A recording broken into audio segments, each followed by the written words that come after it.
Hadir, Bu. Ardi, Hadir, Bu. Cynthia. Cynthia ada? Ada Ibnu? Ibnu? Hadir, Bu. Ada? Ada Ilhan? Hadir, Bu. Hadir, Bu. Ilhan? Keisha? Hadir, Bu. Mahathir? Hadir, Bu. Reva? Hadir, Bu. Rival? Hadir, Bu. Rai? Rival. Novana? Bu, hadir, Bu. Novia? Hadir, Bu.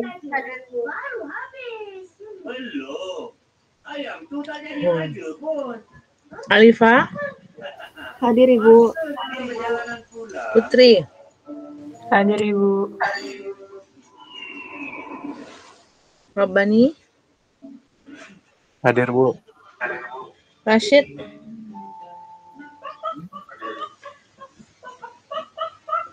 Rezi? Hadir, Ibu. Sani? Hadir, Ibu. Tahu? Hadir, Bu. Sevi? Hadir, Ibu. Talia? Hadir, Bu. Salsabila? Tiara? Hadir, Bu. Zahira? Hadir, Bu. Zahra? Hadir, Bu. Zirhan? Hadir, Bu. Oke. Hadir semua ya, baik. Bentar.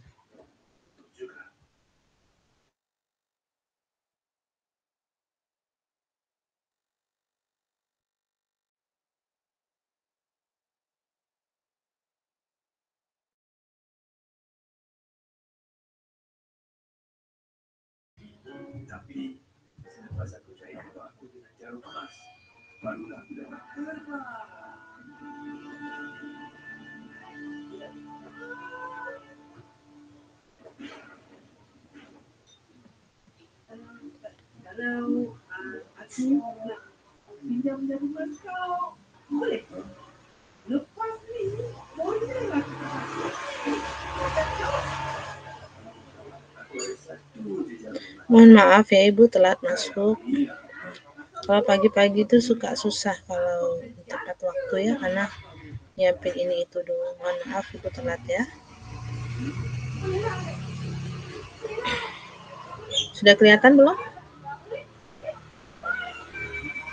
Oke, minggu lalu kita udah Ibu kasih tugas ke kalian semua untuk bahas tentang dairy food ya, dairy food, cereal, snack, dan confectionery sama beverage. Nah, secara garis besar kita udah tahu bagaimana komposisinya dan apa jenis materi yang tepat dan teknologi kemasannya. Nah, kita sekarang belajar tentang basicnya dulu ya, teorinya. Di mana susu ini merupakan salah satu dari sekian banyak bahan makanan yang dianjurkan untuk dikonsumsi. Karena nilai gizinya sangat tinggi ya. Dulu zaman Ibu masih kecil, menu makanan yang disarankan oleh pemerintah adalah 4 sehat 5 sempurna. 4 sehat itu ada karbohidrat, protein, ada lemak, sayur atau buah, dan terakhir itu adalah susu. Tapi seiring berjalannya waktu, bertambahnya perkembangan bagaimana pola makan dan lainnya, akhirnya sekarang dikembangkan menjadi pola makan seimbang ya, di mana memang harus susu itu bukan lagi menjadi pelengkap ya.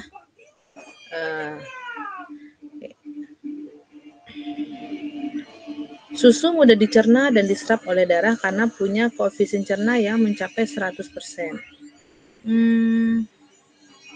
Ya, karena dia rata-rata hampir sebagian besar susu itu komposisi utamanya adalah air ya. Dia berbentuk cair. Dia walaupun kita bentuk dia dalam bentuk bubuk pun dia akan larut sempurna di dalam air. 1 kilo susu dia mengandung 3,2% protein, 3,4% lemak. Jadi komposisi lemak dan protein dalam susu itu hampir sama. Dan yang paling tinggi itu selain dari air itu ada kandungan laktosa atau gula susu. Kalau kita konversikan dalam kalori, maka susu ini setara dengan 6-7 butir telur atau setara dengan 4-5 ons ikan. 5 ons itu sama dengan berapa kilo? Ayo. 1 ons sama dengan berapa kilo? Ada yang tahu nggak? 0,8 Bu. Nah, 1 kilo berapa on? 1 kilo itu biasanya 5 on ya. 5 on. Jadi kita kalau minum 1 kilo susu Kalau kalorinya itu kandungan sumber energinya 640,65 kalori. Setara sama 7 butir telur atau dengan 1 kilo ikan ya. Oke. Kandungan gizi pada susu sapi segar ada protein, lemak, karbohidrat, mineral, dan vitamin. Nah, karena kandungan gizinya tinggi sehingga dia juga disukai oleh mikroba ya. Kandungan proteinnya juga tinggi. Nah, kalau kita nggak cepat memproduksinya atau tidak cepat kita habiskan, maka dalam waktu kurang dari 24 jam dia akan rusak ya.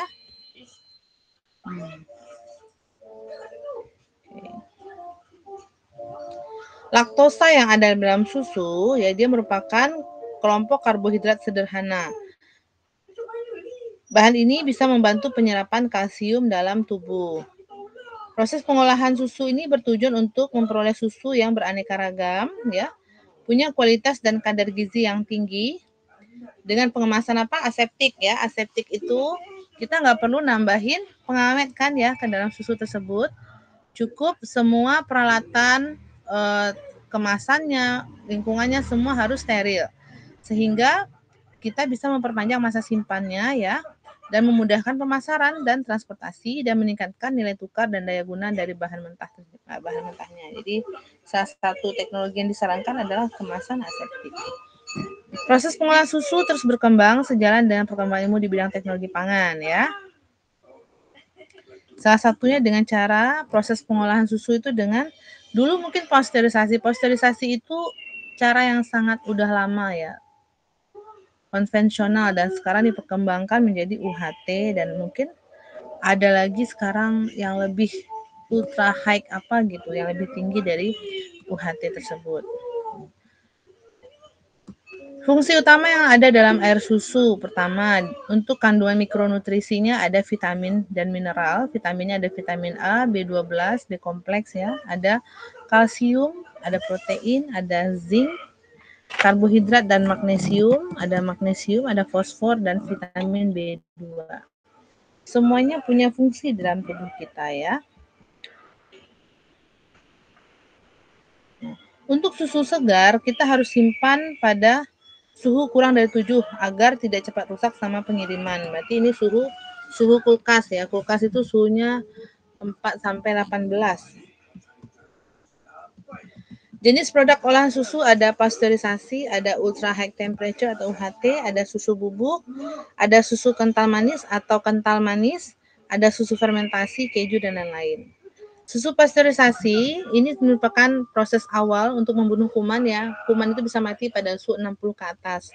Maka dia digunakan pemanasan 63-72 selama kurang 15 detik ya. Habis itu dia disimpan dalam kemasan multi-layer dalam kondisi aseptik.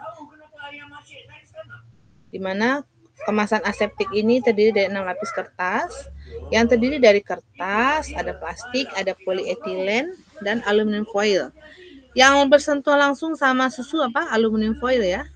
Karena dia bisa melindungi susu dari udara luar, cahaya, kelembaban, aroma luar, dan bakteri. Susu ini termasuk produk yang dia bisa menyerap bau ya di sekitarnya. Makanya dia harus tertutup rapat. Kalau kita nyimpan susu harus kita tutup rapat, karena kalau enggak dia bisa, kalau di kulkas itu misalkan nyimpan duren, maka nanti susunya bisa bau duren. Atau ada makanan-makanan yang memang berbau khas. Nah, susu itu bisa nyerap. Setelah proses ini, maka susu memiliki daya simpan selama 1 hari pada suhu kamar dan maksimal 14 hari jika disimpan pada suhu 5-7 derajat Celcius. Makanya kalau kalian beli susu misalnya susu UHT itu ya, bukan, ya susu UHT beda lagi ya. Susu pasteurisasi itu maksudnya yang cuma dipanasin itu doang. Kalau kita ada susu yang katanya dalam waktu 24 jam harus dihabiskan. Nah, karena itu tadi ya. Karena tergantung dari proses pengolahannya. Terus kalau UHT ini dia waktunya singkat. Sebut juga dengan susu sterilisasi ya. Suhunya 135 sampai 145 sama 2 sampai 5 detik. Proses ini bisa mempertahankan warna, rasa, dan aroma susu seperti kondisi susu segar yang asli tanpa ada pengolahan apapun. Teknologi penyimpanannya sama, pengemasannya sama ya, menggunakan multi layer juga.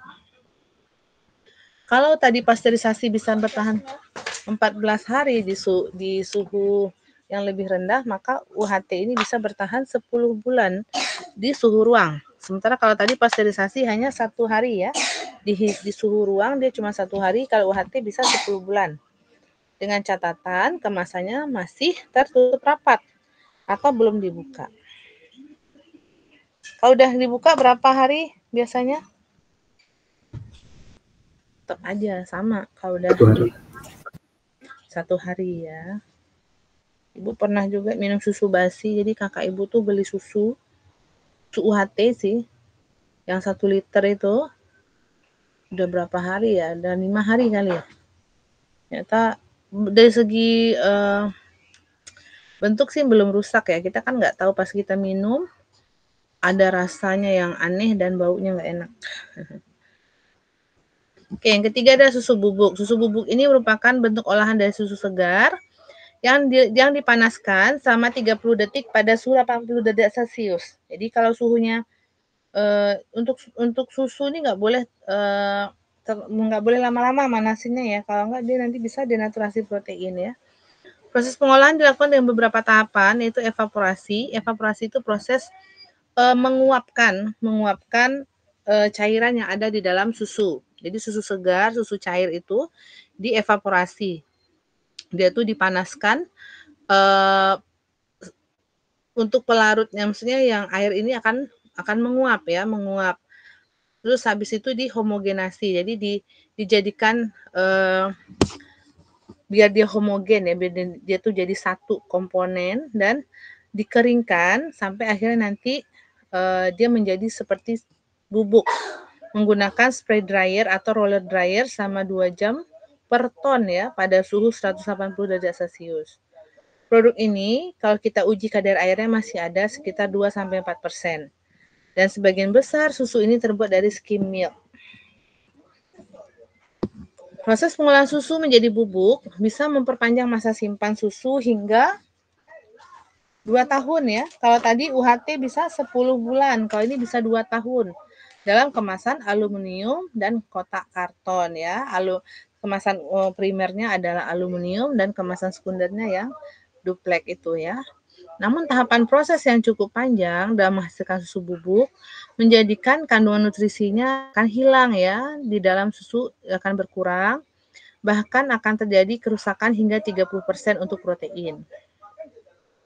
Nah, oleh karena itu pada proses pembuatan susu bubuk setelah produk akhirnya ya, ditambahkanlah beberapa vitamin kayak vitamin D, kan ada susu yang high kalsium karena dia tambahkan terus vitamin D-nya yang tinggi gitu kan ya, untuk tulang kayak Anlin itu kan dia bilang kalsiumnya tinggi, vitamin D-nya itu lebih banyak. Nah, itu biasanya ditambahkan di akhir. Nama prosesnya adalah fortifikasi ya. Tujuannya adalah untuk menggantikan kandungan yang hilang dari susu agar kembali seperti semula. Namun kondisinya tidak akan sama.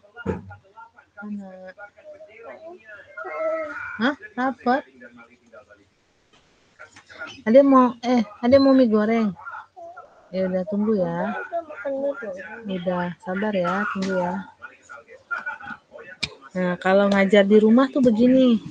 Jadi, ibu ngajar itu kan terjeda-jeda anak minta makan atau apa ya. Mohon maaf ya. Nah, jadi kalau proses fortifikasi tadi bisa menyebabkan terjadinya reaksi Maillard, yaitu pigmen coklat antar gula dan protein susu, karena pemanasan yang lama. Pelankan suaranya, Mama ngajar. Menyebabkan protein semakin sulit untuk dicerna. Ya, jadi salah satu efek yang dihasilkan adalah yang ditimbulkan adanya reaksi Maillard.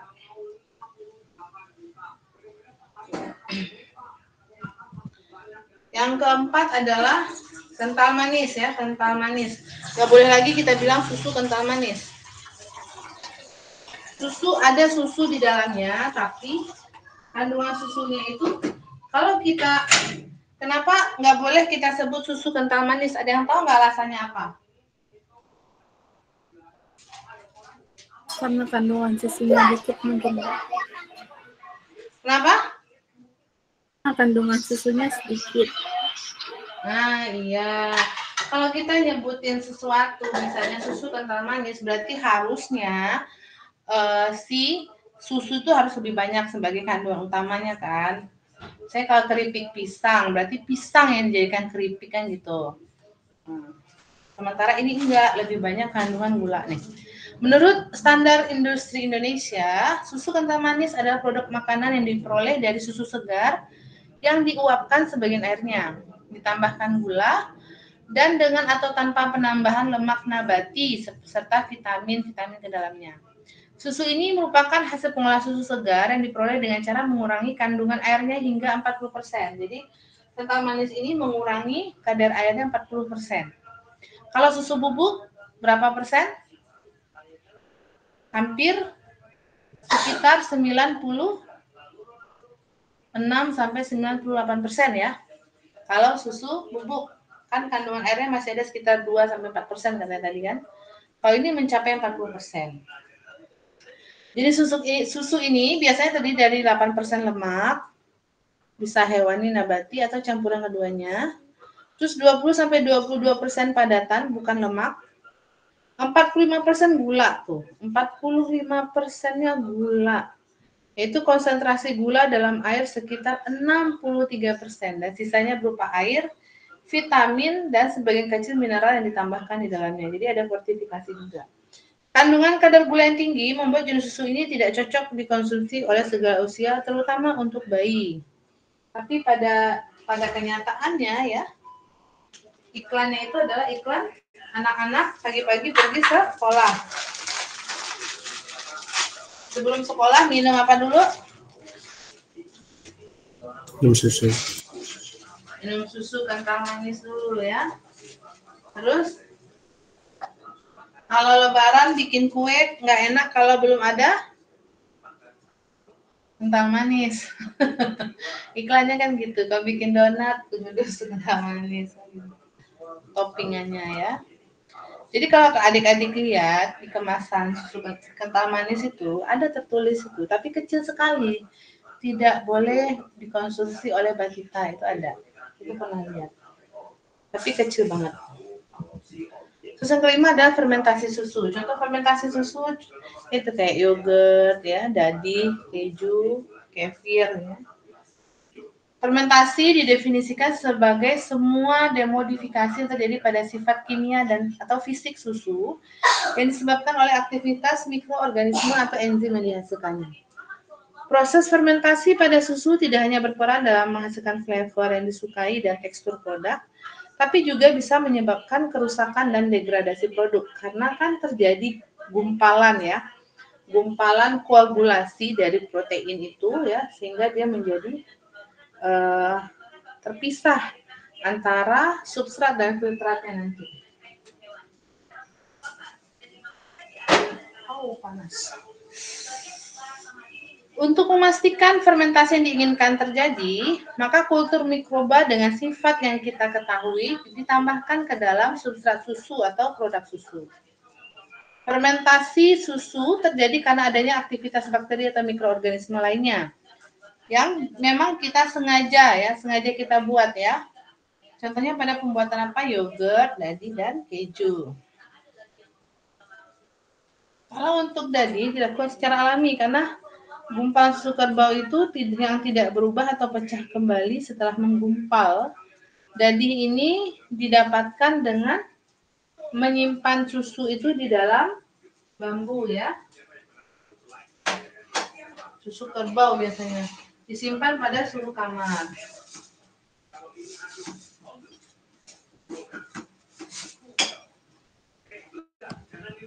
Ini proses diagram alir susu pasteurisasi. Ini udah pernah dijelaskan waktu kemasan aseptik. Ini udah juga. Ini nggak usah ya. Oke, sekarang sifat fisik dan kimia susu. Kerapatan susu atau rho-nya antara 1,0260 dan 1,0320 pada suhu 20 derajat Celcius, itu suhu kamar ya. Keragaman tingkat kerapatan ini disebabkan karena perbedaan kandungan lemak dan zat padat, bukan lemak.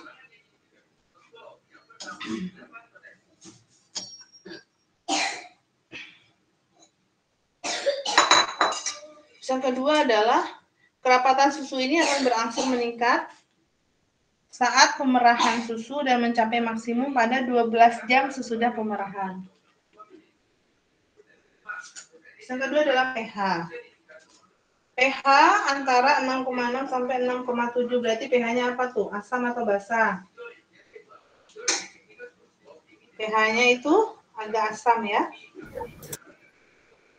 Dan bila terjadi cukup banyak pengasaman oleh aktivitas bakteri, angka ini akan menurun secara signifikan.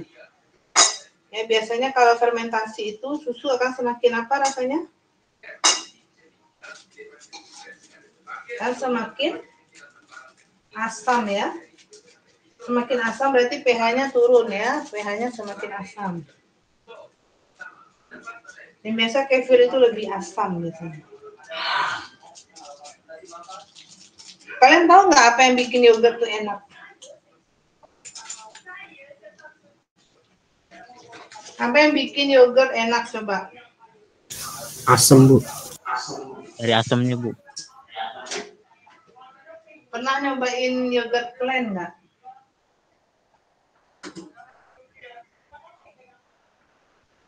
Bukan asamnya.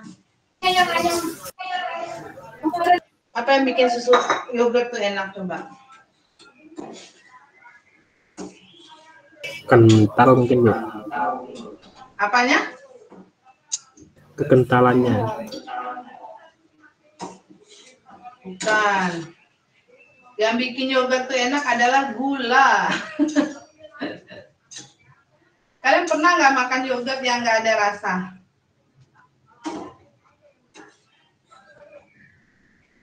Kalian tahu nggak yogurt tuh sebenarnya rasa aslinya asam doang, nggak ada manisnya.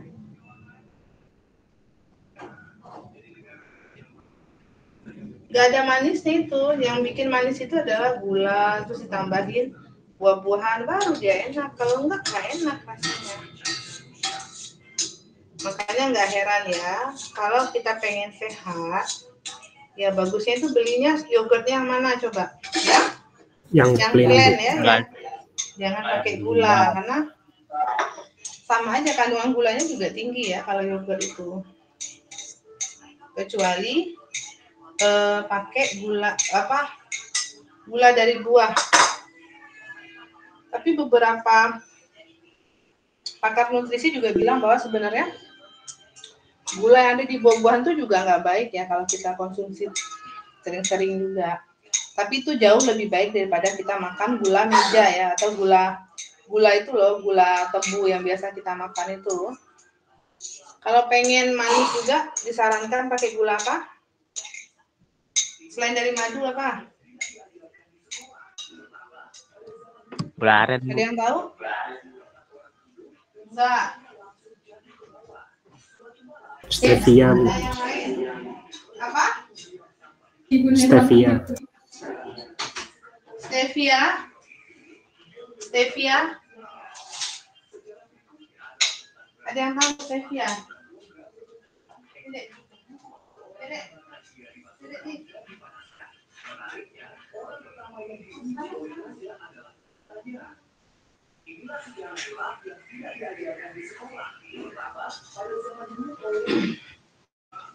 Stevia, ada yang tahu stevia nggak? Stevia itu gula dari daun.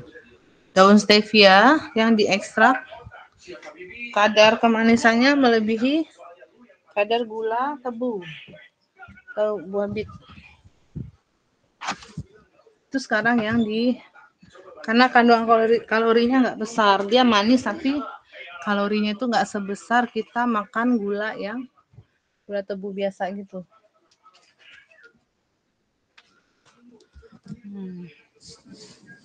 Ini sifat-sifat dari krim. Mohon maaf. Ada susu. Hah? Slide-nya nggak keganti, Bu. Nggak keganti? Ya udah. Bentar ya.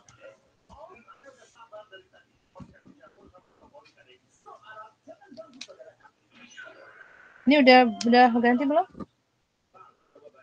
Udah, Bu. Udah. Oke. Sifat-sifat krim. Butiran lemak pada susu timbul ke permukaan bagian atas membentuk suatu lapisan krim kita sebut dengan emulsi ya, atau koloid ya. Pernah ingat nggak belajar waktu pelajaran SMA dulu? Butiran-butiran koloid. Tebal krim sering dipakai sebagai parameter mutu dari susu. Jadi seberapa bisa dia membuat krim ya, gumpalan-gumpalan susu itu. Adanya proses homogenisasi dapat menyebabkan kerusakan dari sifat krim terhadap susu. Kan tadi di proses pembuatan susu bubuk itu ada homogenisasi ya. Setelah evaporasi adalah homogenisasi. Nah, homogenisasi ini bisa mengurangi sifat krim pada susu. Warna, warna putih ke biru-biruan sampai kuning kecoklatan. Ya. Susu ini punya warna seperti itu. Terus warna putih pada susu, serta penampakannya adalah akibat penyebaran dari butiran-butiran koloid lemak, kalsium, kaseinat, dan kalsium fosfat. Sehingga nanti warnanya jadi putih ke biru-biruan atau kuning kecoklatan. Cita rasa asli susu hampir kita nggak bisa menerangkan, tapi ada milky gitu ya. Tapi yang jelas menyenangkan dan agak manis. Rasa manis ini berasal dari laktos atau gula susu, sedangkan asin berasal dari klorid, sitrat, dan garam mineral lainnya ya. Kerusakan pada susu, kerusakan fisik. Kerusakan fisik yang terjadi pada susu meliputi warna, tekstur, rasa, dan aroma. Ya, kalau warna itu dia bisa menjadi yang awalnya susu itu warnanya putih bersih menjadi agak butek. Adanya gumpalan, ada kayak gumpalan di teksturnya ya. Harusnya teksturnya itu kan kalau susu cair itu harusnya cair, ini enggak ada seperti gumpalan ya. Terus rasanya akan menjadi lebih asam. Ya, biasanya rasa susu yang rusak itu dia akan menjadi asam dan disertai dengan bau yang tidak enak ya, bau kentut misalnya, karena dia ada sulfur tadi, membuat nanti semakin lama susu itu semakin bau. Kandungan sulfurnya atau sulfur. Kerusakan tersebut dipengaruhi oleh mikroorganisme atau mikroba pembusuk yang ada dalam susu, dan juga dipengaruhi oleh faktor lingkungan lainnya, karena dia ada lemaknya, jadi dia bisa teroksidasi juga. Susu dikatakan rusak bila warnanya sudah berubah, teksturnya menggumpal, rasanya sudah asam, aromanya sudah tidak segar, busuk dan tengik. Nah, busuk dan tengik ini karena kandungan sulfurnya, tengik ini karena kandungan lemaknya ya. Yang kedua adalah kerusakan kimiawi disebabkan karena bakteri dan faktor lingkungan yang tidak mendukung, misalnya terbentuknya gel selama penyimpanan, ada penggumpalan pada pH rendah, ya, di mana dia nanti akan merusak kandungan protein, lemak, dan laktosnya. Yang ketiga adalah kerusakan mikrobiologis. Kerusakan mikrobiologis pada susu disebabkan oleh tingginya jumlah bakteri dalam susu. Tingginya jumlah bakteri dipengaruhi oleh jumlah bakteri yang mengkontaminasi susu pada saat diperah ya. Itu kan banyak bakteri ya di sekitarannya itu. Terus lamanya waktu antara pemerahan sampai penggunaan susu atau pengolahannya. Jadi ada jeda setelah diperah tuh dilihat jeda antara ketika sudah diperah dengan akan diproses itu. Terlalu lama, berapa waktunya. Semakin lama maka akan semakin banyak kontaminasi dari bakteri. Suhu selama pemerahan sampai penggunaan atau susu diolah. Yang keempat, terjadinya kontaminasi ulang pada susu olahan ya. Penggunaan pengaruh cahaya terhadap susu karena kandungannya banyak lemak ya. Dia nggak boleh kena cahaya matahari langsung ya. Bisa menyebabkan apa reaksi? Proses oksidasi ya. Oksidasi terhadap vitamin dan lemak.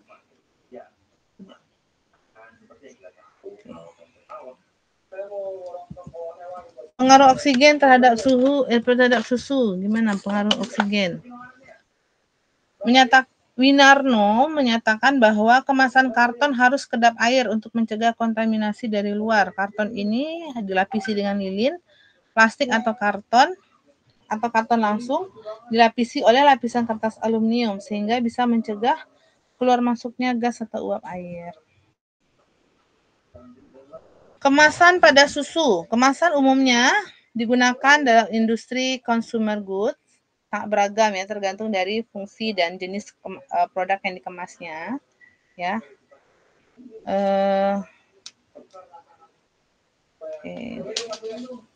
Nggak usah dalam pengemasan. Ada berapa hal yang harus kita perhatikan, yaitu pengaruh dari migrasi ya. Takutnya ada paparan migrasi. Nah, paparan migrasi ini dipengaruhi oleh faktor apa? Waktu kontak ya, suhu kontak, kandungan lemak atau kandungan dari si bahan pangan itu sendiri, luas permukaan dan rasio volume. Total migrasi komponen kemasan yang diizinkan ke dalam pangan adalah maksimum 60 ppm. Ini untuk apa? Ini untuk migrasi dari material plastik ya. Pada produk susu, pemilihan kemasan didasarkan pada permeabilitas kandungan mikrobanya yang dominan yang bisa menyebabkan kerusakan. Kemasan yang kita gunakan berdasarkan sifat kontaknya adalah kemasan primer. Karena dia mudah terkontaminasi ya, jadi kita gunakan kemasan yang sekali pakai ya, tergantung dari segi penanganan dan penyimpanannya serta kandungan komposisi yang ada pada susu. Contohnya adalah biasanya kalau untuk pasteurisasi produknya dikemas menggunakan kemasan berbahan dasar plastik. Yang biasa digunakan adalah PE, HDPE, dan LDPE. Sedangkan untuk UHT kita gunakan multi-layer yang ada Tetrapex, nggak cuma Tetrapex ya, sekarang ada Combipex dan yang lainnya. Sudah ada saingannya dia kan, nggak hanya Tetrapex aja. Sedangkan untuk tempat susu bayi biasanya gunakan plastik jenis polipropilen ya, karena dia lebih aman dan biasanya juga menggunakan kemasan apa? Kaleng. Kalengnya dilaminasi apa enggak? Menurut kalian kemasan kalengnya pakai tin plate atau pakai TFS?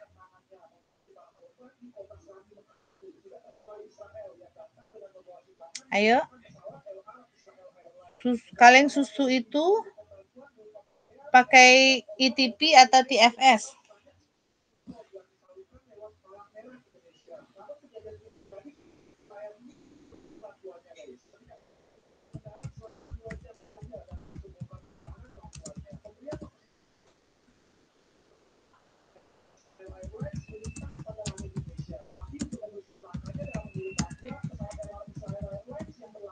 Ayo Ibu nanya, dijawab dong.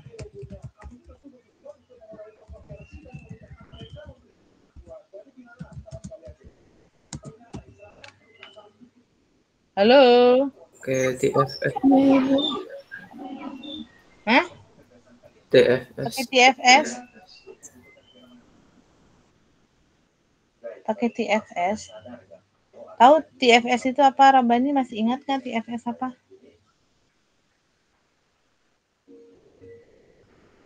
Ya, Bu. TFS itu apa? Masih ingat nggak?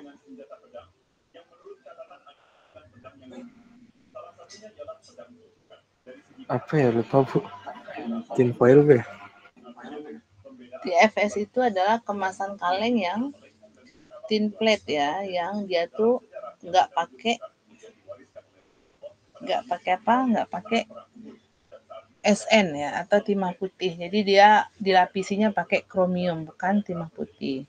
Sementara kalau ITP itu dia pakai timah putih, dan biasanya yang digunakan adalah ITP untuk kemasan kaleng susu ya.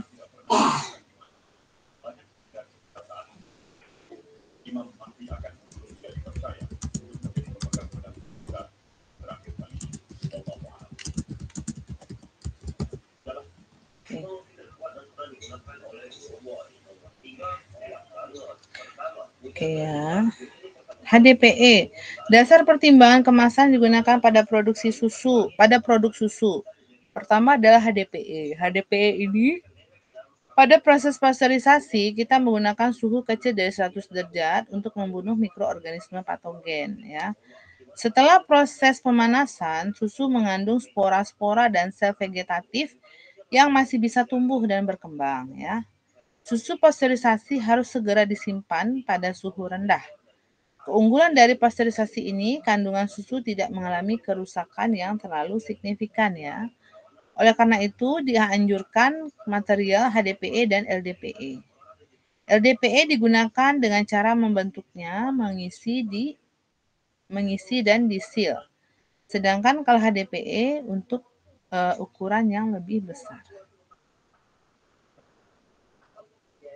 Ya. Kayak produk Herbalife gitu kan pakai HDPE ya mereka ya. HDPE ini sifat bahannya lebih kuat, keras, dan dia buram. Jadi opasitasnya tinggi, nggak kena matahari pun, sinar pun akan dipantulkan ya. Lebih tahan terhadap suhu tinggi, dan ini lebih tebal kan. HDPE ini merupakan salah satu bahan plastik yang aman untuk digunakan karena kemampuannya untuk mencegah reaksi kimia antara kemasan plastik berbahan HDPE dengan makanan atau minuman yang dikemasnya. Jadi untuk mencegah migrasi ya. HDPE hanya untuk sekali pemakaian karena pelepasan senyawa antimoni trioksida akan terus meningkat seiring waktu. Sementara untuk LDPE dia punya melt tension atau tension itu meleleh yang tidak melt tension yang baik, easy weldable, tersedia dalam berbagai macam grade. Dan ketersediaannya cukup baik, acceptable transparansi, dia lebih transparan, barrier terhadap kelembaban sangat bagus dan murah. Yang udah belajar plastik bisa tahu melt tension itu apa?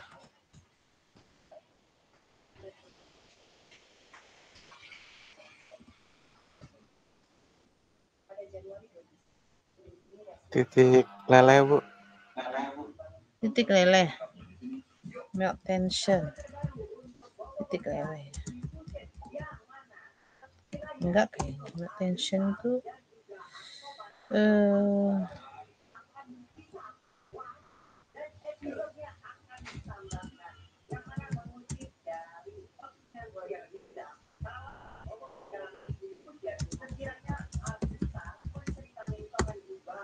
melt tension.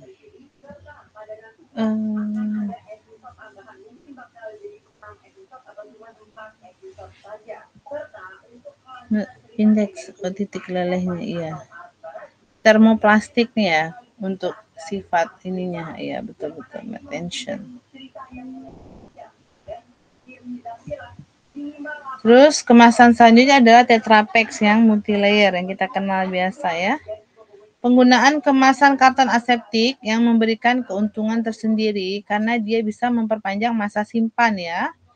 dan menjangkau pasar yang lebih luas tanpa butuh lemari pendingin karena dia bisa tahan 10 bulan di suhu ruang asalkan produknya belum dibuka. Dan dia menyediakan susu ready to drink, langsung bisa diminum ya.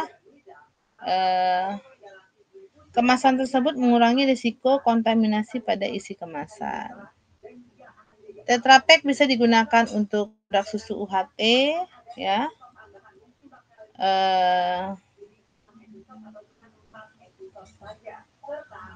Kemasan TBA. Kemasan TBA yang berukuran 1 liter dilengkapi dengan tutup yang memudahkan untuk menuang isi kemasan tanpa ada yang tertumpah. Selain itu, dengan tutup yang mudah dibuka dan ditutup kembali, isi kemasan dapat dilindungi selama penyimpanan ya. Tutup.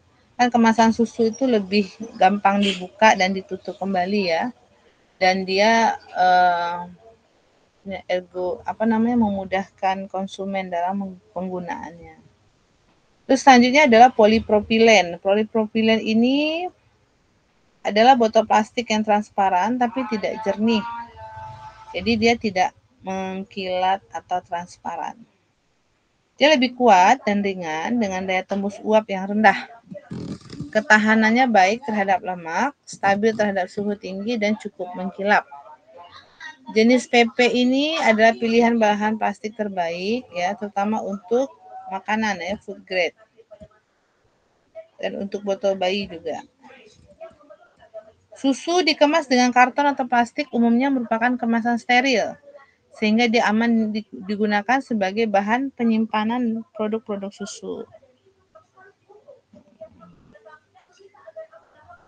Bahan kemasan karton tidak boleh merupakan sumber pencemaran. Dia harus bebas dari bahan racun dan tidak mengganggu sifat fisik susu. Begitu juga dengan tinta yang digunakan ya, harus diperhatikan juga.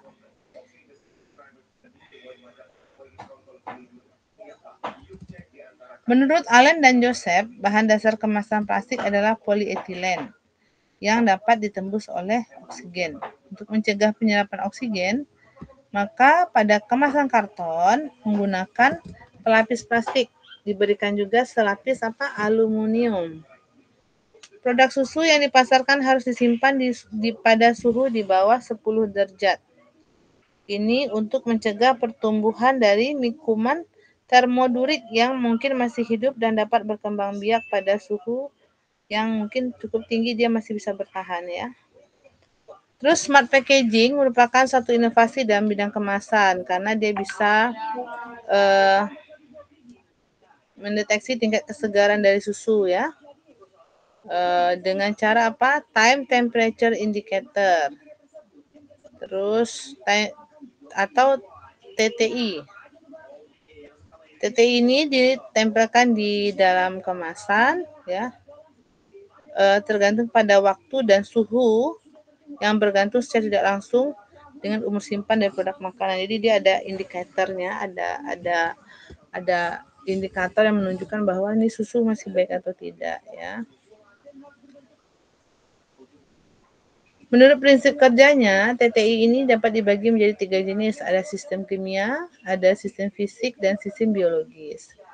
Hal yang enzimatik adalah TTI komersial yang sebelumnya dapat diklasifikasikan sebagai sistem kimia. Dia menggunakan lipase, yang menggunakan enzim lah, enzim. Ini contohnya ya untuk kemasan smart packaging ya. Ini kalian lihat bulatan di sini nih. Nah, dia kasih tahu kalau warnanya masih coklat berarti dia masih segar ya. Berarti dia segar. Kalau agak coklat kekuningan berarti dia masih segar. Kalau dia udah kuning maka dia sudah tidak boleh dikonsumsi ya. Ini salah satu pengaplikasian teknologi kemasan yaitu smart packaging. Sampai sini ada yang mau bertanya dulu, silahkan. Ibu, saya mau tanya, Bu.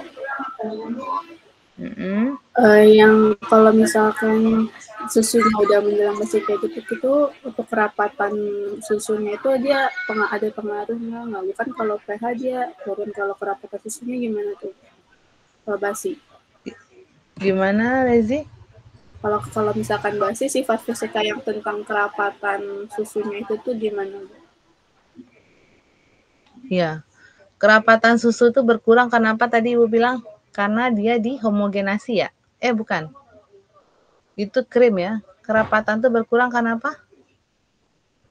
Juga lupa nih. Sebentar kita cek dulu. Kerapatan.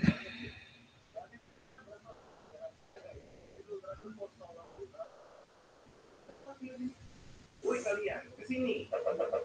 Wih, banyak amat. Ada apa, Bang? Begini, penonton ingin tahu seberapa kuat di negara kalian. Situasi dia pas di bawah. Kerapatan. Kerapatan susu bervariasi. Disebabkan karena perbedaan kandungan lemak dan zat padat, bukan lemak. Dia akan berangsur meningkat pada saat pemerahan dan mencapai maksimum pada 12 jam sesudah pemerahan. Yang Rezi tanya apa, Zi?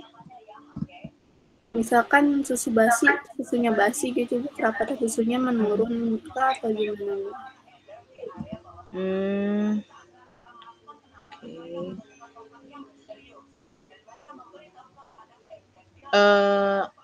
Kerapatan dari molekul susu ya. Kalau dia itu susu tuh basi, berarti kerapatannya apa? Menurun kan? Terpisah kan antara, kalian pernah lihat nggak susu basi itu ada 2 layer kan? Bagian bawahnya itu seperti gumpalan dan bagian atasnya itu kayak air yang berwarna kekuningan, ya nggak? Iya, Bu. Iya, Bu. Nah, itu menyebabkan nanti kerapatannya menjadi renggang.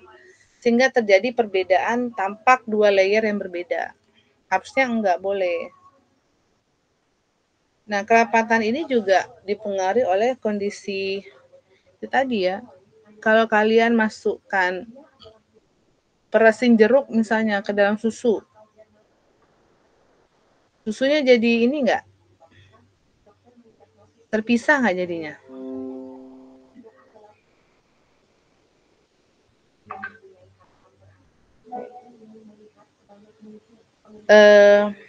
Pernah nggak kalian? Belum ya? Belum sih. Pernah nambahin susu pakai jeruk nggak? Belum sih, Bu, tapi kalau misalkan saya biasanya nambahin kayak sama Nutrisari atau gimana gitu, Bu. Tapi kalau sama Nutrisari dia terpisah gitu. Iya itu tadi ya, karena kandungan asamnya tadi kan. Nutrisari itu kan ada asam sitrat di dalamnya.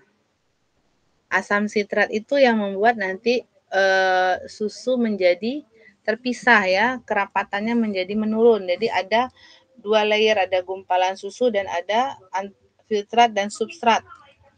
Ada endapan sama filtrat. Kalau dia terfermentasi kan berarti kandungan asamnya tinggi ya enggak? Makanya dia menjadi menggumpal. Itu tadi. Jadi kalau dia terfermentasi maka biasanya kerapatan susunya akan menurun. Begitu kira-kira ya, Zi. Baik, Bu. Terima kasih, Bu. Ada lagi? Silahkan.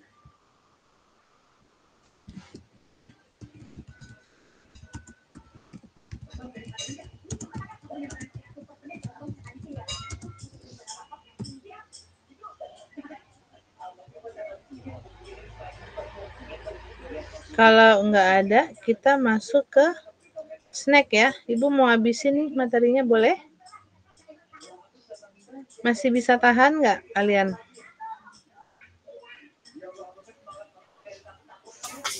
Nggak banyak kok materinya. Jam 10 ada ini sih, Bu. Ada kelas sih, Bu. Mas offline, Bu. Oh, kelasnya offline? Jam 10, Bu. Sama siapa? Pak Pandu, Bu. Kalian udah di kampus belum? Belum, Bu. Bagian ada yang oh ya udah berarti Oke, baik. Kalau gitu kita sudahi saja. Minggu depan kita bahas lagi tentang snack dan lain-lainnya ya. Mohon maaf untuk kekurangan, mudah-mudahan ilmu yang sedikit ini ya, sharing Ibu bisa memberikan manfaat ke kalian semua, ada gunanya lah ya. Sehat-sehat semua, terima kasih. Assalamualaikum warahmatullahi wabarakatuh. Waalaikumsalam warahmatullahi wabarakatuh. Terima kasih Ibu. Hati-hati di jalan ya, hati-hati di jalan. Oke, assalamualaikum.